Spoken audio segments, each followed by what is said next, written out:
Hi friends, இன்றைக்கி September 13 Pandian store season 2ல் இன்றைக்கி என்ன நடக்குதுன்னு சொல்லிட்டு பார்க்கலாமா?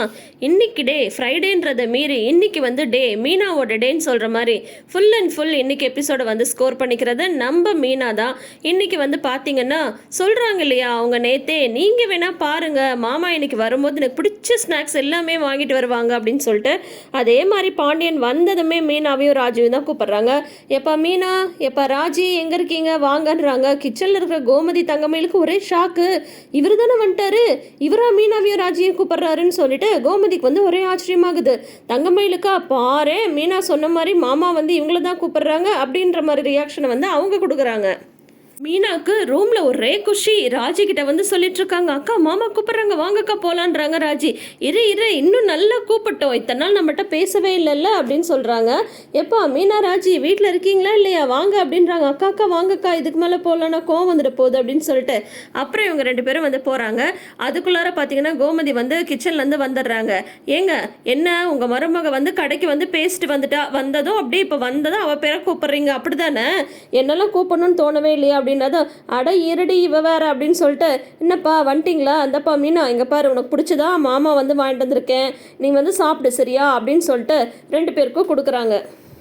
பாடுறா உடனே மீனாக்கு பிடிச்சதா வாங்கிட்டு வந்துட்டாரு மச்சான் அப்படின்னு சொல்லிட்டு பழனி சொல்கிறாங்க. செந்திலுக்கு ஒரே ஆச்சரியமாக இருக்குது. பாரு ஒரே நாளில் எல்லாத்தையும் முடிச்சு விட்டா அப்படின்ற மாதிரி செந்திலுக்கு இருக்குது.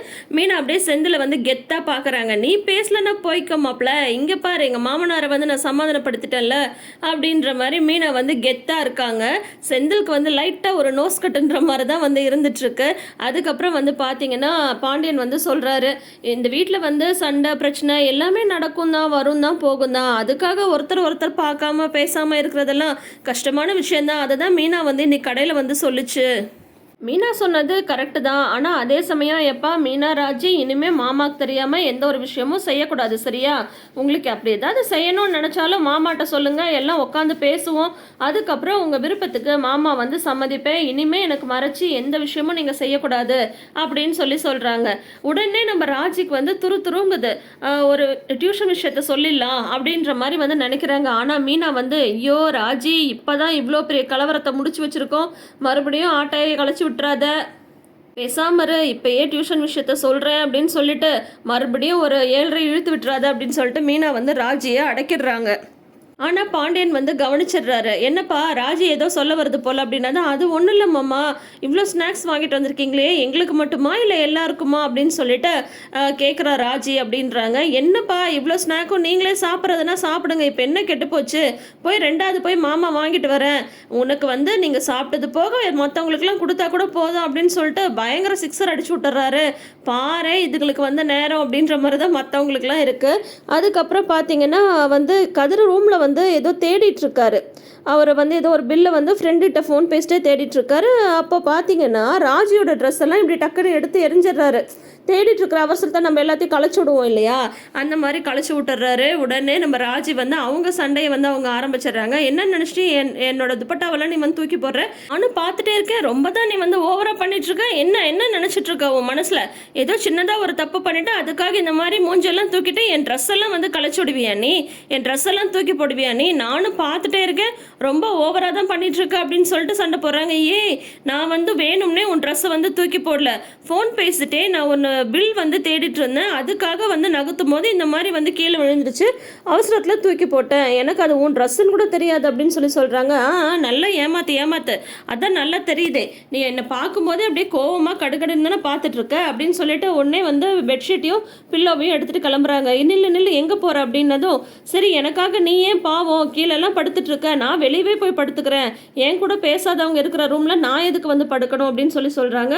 அதெல்லாம் ஒன்றும் தேவையில்லை, நீ இங்கேயே தூங்க, மேலே தூங்க, நான் கீழே தூங்குறேன் அப்படின்னு சொல்லிட்டு கதிர் சொல்கிறாங்க. ஒன்றும் தேவையில்லை, இது ஊரும் தானே, நீயே படுத்துக்கோ, மேலே படுத்துக்கோ, கீழே படுத்துக்கோ, எங்கே வேணால் படுத்துக்கோ அப்படின்னு சொல்லிட்டு வராங்க. ராஜி வேணும்னே தான் சண்டை பிடிச்சிட்டு வராங்க. அதே வேலையை தான் அங்கே பார்த்தீங்கன்னா மீனா செஞ்சுட்டு இருக்காங்க. கட்டில் உட்காந்துக்கிட்டு மாமனார் வாங்கிட்டு ஸ்நாக்ஸ் சாப்பிட்டுட்டு இருக்காங்க. அடா எவ்வளோ சூப்பராக இருக்குது அப்படின்னு சொல்லிட்டு உடனே செந்தில் அப்படியே குறுக்குறுன்னு பார்க்குறாரு. இந்த மாதிரி பெட்டில் உட்காந்து சாப்பிட்டா எறும்பு வராது அப்படின்றாங்க. நான் என்ன பெட்டில் பரப்பியா சாப்பிட்டுட்டு இருக்கேன், பிளேட்டில் வச்சு தானே சாப்பிட்டுட்டு இருக்கேன் அப்படின்னு சொல்கிறாங்க. இருந்தாலும் உனக்கு ரொம்ப எகத்தாலம் தான், 1-2 சிந்துனா கூட எறும்பு வரும்ல அப்படின்னு சொல்கிறாங்க. சும்மா நான் எது பண்ணாலும் எதையாவது சொல்லிட்டே இருக்கீங்க அப்படின்ட்டு மீனா வந்து சொல்கிறாங்க. மாமாக்கே கோமா போயிடுச்சு, இவர் ரொம்ப தான் பண்ணிட்டு இருக்காரு அப்படின்றாங்க. அதை பாரு, நீ பண்ணது தப்பு தான், என்னைக்கு இருந்தாலும் உன் மேலே எனக்கு இருக்கிற கோபம் போகாது அப்படின்னு சொல்கிறாங்க. சரி போக வேணாம் போங்க, எப்படி நீங்கள் பேசலன்னா என்ன, எனக்கு உலகமே அப்படி இருந்துரும்னு நினச்சிட்டு இருக்கீங்களா? அதெல்லாம் ஒன்றும் கிடையாது.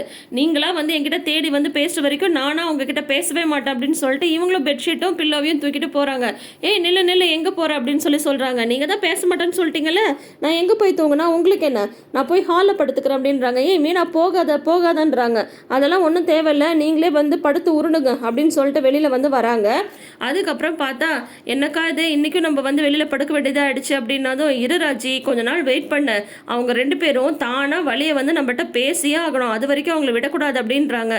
ஆனால் இன்னைக்குன்னு பார்த்து இப்படி வேர்க்குதேக்கா அப்படின்னதும், ஆமாம் இன்னைக்கு வந்து கொஞ்சம் வெயில் அதிகமாக தான் இருக்குது, நம்ம வேணால் மாடிக்கு போய் தூங்கலாமா அப்படின்னு சொல்லி கேட்குறாங்க. மாடியில் தான் வந்து சித்தப்பா படுத்திருக்காரு அப்படின்னு சொல்கிறாங்க. அதெல்லாம் பார்த்துக்கலாவா அப்படின்னு சொல்லிட்டு இவங்க 2 பேரும் மாடி கிளம்பி போகிறாங்க. கொஞ்ச நேரம் கழிச்சு செந்தில் வந்து வெளியில வர்றாரு.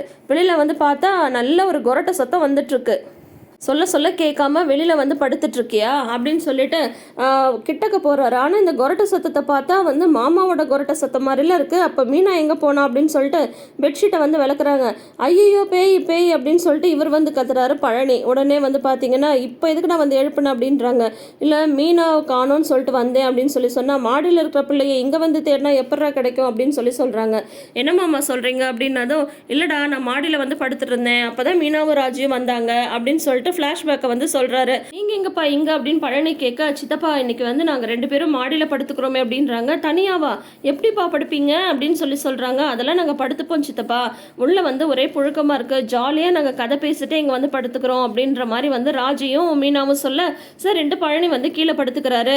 அதுக்கப்புறம் வந்து பார்த்தீங்கன்னா இந்த மாதிரி விஷயத்தெல்லாம் சொன்னதும், ஏன்டா இந்த மாதிரி தேவையில்லாமல் அந்த பிள்ளையை போட்டு படுத்துட்டு இருக்கீங்க அப்படின்னு சொல்கிறாங்க. பாவம் ராஜியும் மீனாவும் மாடியில் வந்து தூங்கிட்டு இருக்காளுங்க அப்படின்னு சொல்றாரு பழனி. சரின்ட்டு இவர் வந்து போலாமேன்னு சொல்லிட்டு மேலே வந்து போறாரு. அவரோட நிழல் மட்டும்தான் வந்து தெரியுது.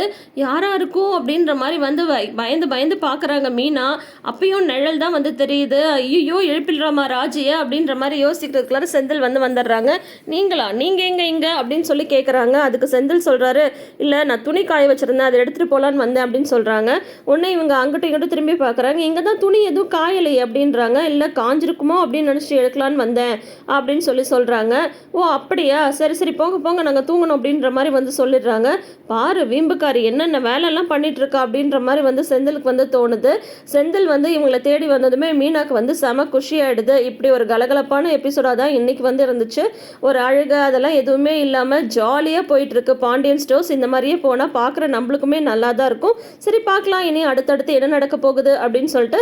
அடுத்த வாரம் பார்த்தீங்கன்னா பாண்டியனோட பிறந்தநாள் விழா வேற வரப்போகுது. 3 மருமகள்களும் வந்து கலக்கணும்னு நினச்சிட்டு இருக்காங்க. அப்படி என்னதான் கலக்குறாங்க, என்ன சர்ப்ரைஸ் எல்லாம் பாண்டியனுக்கு தராங்கன்னு சொல்லிட்டு நம்மளுமே வெயிட் பண்ணி பார்க்கலாமே. தொடர்ந்து வீடியோஸ்க்கு சேனலை சப்ஸ்கிரைப் பண்ணிக்கோங்க, நோட்டிஃபிகேஷன் பெல் ஐக்கானில் ஆல் சிம்பிள் கிளிக் பண்ணிக்கோங்க. தேங்க்யூ.